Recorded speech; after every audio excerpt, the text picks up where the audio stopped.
Thank you so much. Vice President Biden, Mr. Chief Justice, members of the United States Congress, distinguished guests, and fellow citizens. Each time we gather to inaugurate a president, we bear witness to the enduring strength of our Constitution. We affirm the promise of our democracy. We recall that what binds this nation together is not the colors of our skin, or the tenets of our faith, or the origins of our names. What makes us exceptional, what makes us American, is our allegiance to an idea articulated in a declaration made more than 2 centuries ago. We hold these truths to be self-evident, that all men are created equal,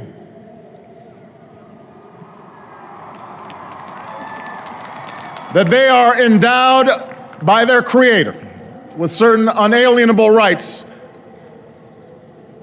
that among these are life, liberty, and the pursuit of happiness. Today, we continue a never-ending journey to bridge the meaning of those words with the realities of our time. For history tells us that while these truths may be self-evident, they have never been self-executing. That while freedom is a gift from God, it must be secured by His people here on earth.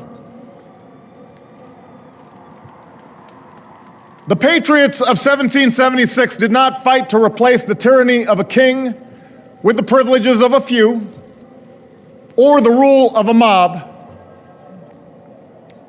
They gave to us a republic, a government of and by and for the people, entrusting each generation to keep safe our founding creed. And for more than 200 years we have. Through blood drawn by lash and blood drawn by sword, we learned that no union founded on the principles of liberty and equality could survive half slave and half free. We made ourselves anew and vowed to move forward together. Together, we determined that a modern economy requires railroads and highways to speed travel and commerce, schools and colleges to train our workers. Together, we discovered that a free market only thrives when there are rules to ensure competition and fair play. Together, we resolved that a great nation must care for the vulnerable and protect its people from life's worst hazards and misfortune.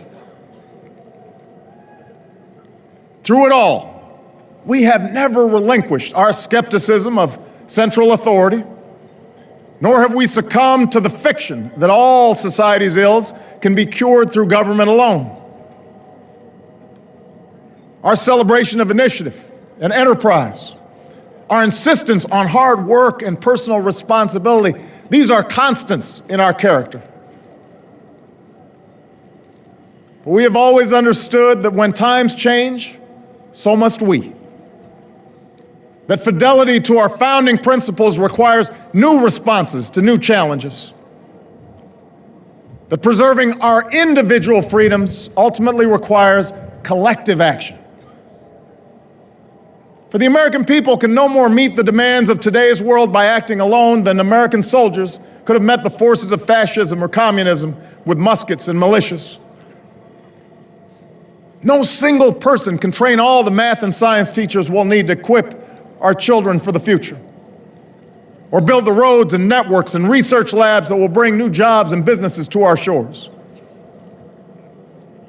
Now, more than ever, we must do these things together, as one nation and one people.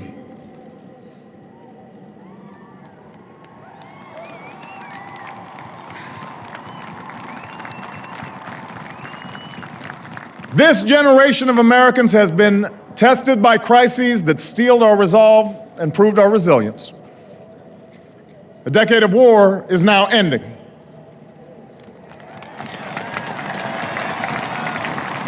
An economic recovery has begun. America's possibilities are limitless, for we possess all the qualities that this world without boundaries demands: youth and drive, diversity and openness, an endless capacity for risk, and a gift for reinvention. My fellow Americans, we are made for this moment, and we will seize it so long as we seize it together.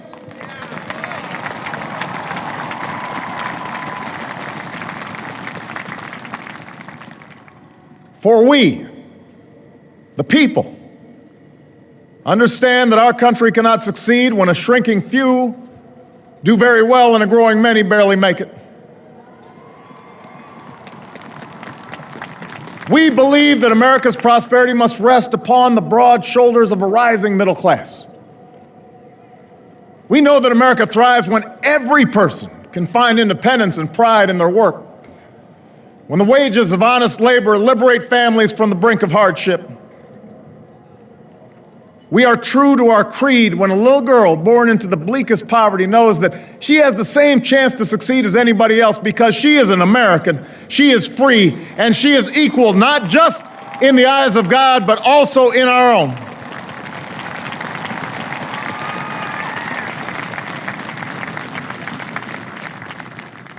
We understand that outworn programs are inadequate to the needs of our time. So we must harness new ideas and technology to remake our government, revamp our tax code, reform our schools, and empower our citizens with the skills they need to work harder, learn more, reach higher. But while the means will change, our purpose endures. A nation that rewards the effort and determination of every single American. That is what this moment requires. That is what will give real meaning to our creed. We, the people, still believe that every citizen deserves a basic measure of security and dignity. We must make the hard choices to reduce the cost of health care and the size of our deficit. But we reject the belief that America must choose between caring for the generation that built this country and investing in the generation that will build its future.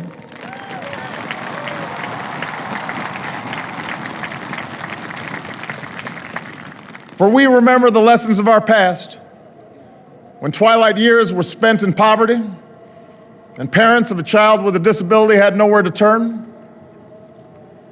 We do not believe that in this country freedom is reserved for the lucky or happiness for the few. We recognize that no matter how responsibly we live our lives, any one of us, at any time, may face a job loss or a sudden illness or a home swept away in a terrible storm. The commitments we make to each other through Medicare and Medicaid and Social Security, these things do not sap our initiative, they strengthen us. They do not make us a nation of takers, they free us to take the risks that make this country great.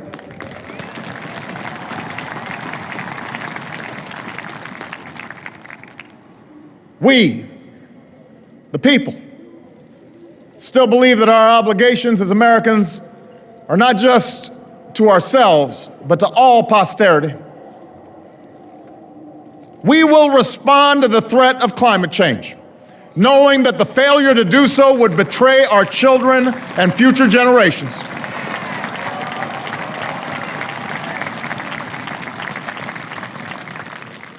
Some may still deny the overwhelming judgment of science, but none can avoid the devastating impact of raging fires and crippling drought and more powerful storms. The path towards sustainable energy sources will be long and sometimes difficult. But America cannot resist this transition. We must lead it. We cannot cede to other nations the technology that will power new jobs and new industries. We must claim its promise. That's how we will maintain our economic vitality and our national treasure. Our forests and waterways, our croplands and snow-capped peaks. That is how we will preserve our planet, commanded to our care by God.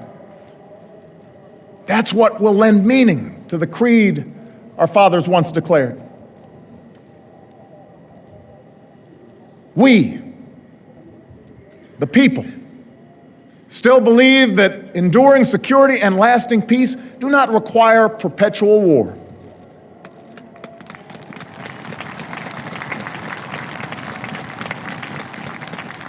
Our brave men and women in uniform, tempered by the flames of battle, are unmatched in skill and courage. Our citizens, seared by the memory of those we have lost, know too well the price that is paid for liberty. The knowledge of their sacrifice will keep us forever vigilant against those who would do us harm. But we are also heirs to those who won the peace and not just the war, who turned sworn enemies into the surest of friends, and we must carry those lessons into this time as well. We will defend our people and uphold our values through strength of arms and rule of law. We will show the courage to try and resolve our differences with other nations peacefully, not because we are naive about the dangers we face, but because engagement can more durably lift suspicion and fear. America will remain the anchor of strong alliances in every corner of the globe. And we will renew those institutions that extend our capacity to manage crisis abroad. For no one has a greater stake in a peaceful world than its most powerful nation. We will support democracy from Asia to Africa, from the Americas to the Middle East, because our interests and our conscience compel us to act on behalf of those who long for freedom. And we must be a source of hope to the poor, the sick, the marginalized, the victims of prejudice, not out of mere charity, but because peace in our time requires the constant advance of those principles that our common creed describes: tolerance and opportunity, human dignity, and justice. We, the people, declare today that the most evident of truths, that all of us are created equal, is the star that guides us still. Just as it guided our forebears through Seneca Falls and Selma and Stonewall, just as it guided all those men and women, sung and unsung, who left footprints along this great mall, to hear a preacher say that we cannot walk alone, to hear a king proclaim that our individual freedom is inextricably bound to the freedom of every soul on earth.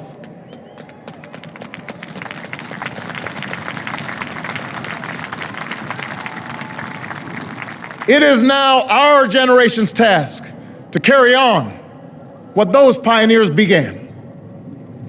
For our journey is not complete until our wives, our mothers, and daughters can earn a living equal to their efforts.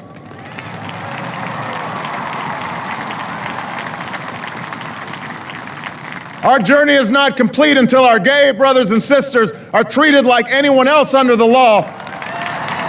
For if we are truly created equal, then surely the love we commit to one another must be equal as well.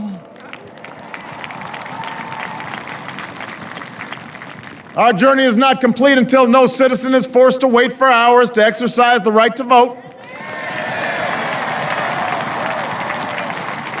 Our journey is not complete until we find a better way to welcome the striving, hopeful immigrants who still see America as a land of opportunity, until bright young students and engineers are enlisted in our workforce rather than expelled from our country.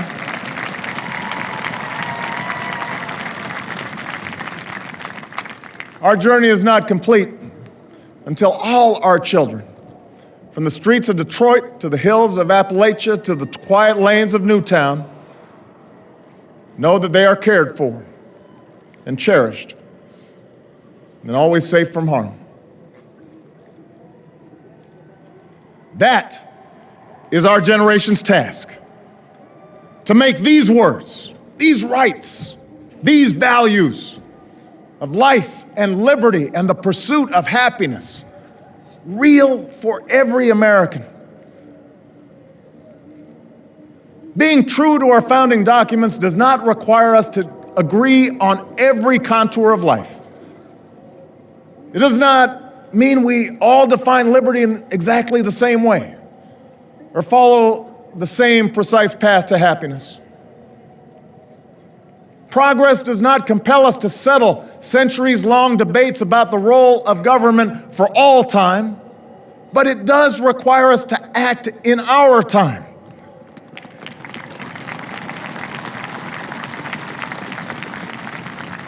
For now, decisions are upon us, and we cannot afford delay.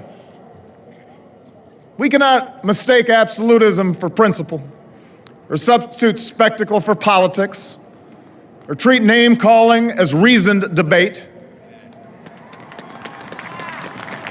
We must act. We must act knowing that our work will be imperfect. We must act knowing that today's victories will be only partial, and that it will be up to those who stand here in 4 years, and 40 years, and 400 years hence to advance the timeless spirit once conferred to us in a spare Philadelphia hall.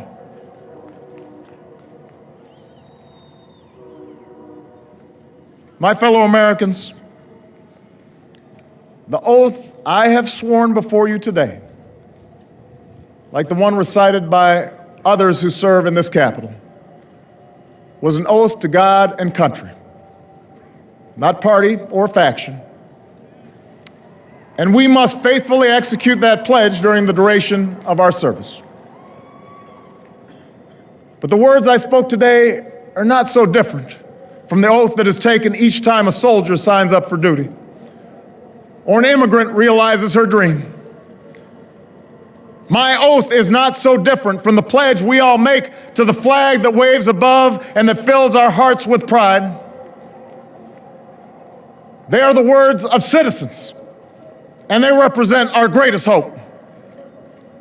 You and I, as citizens, have the power to set this country's course.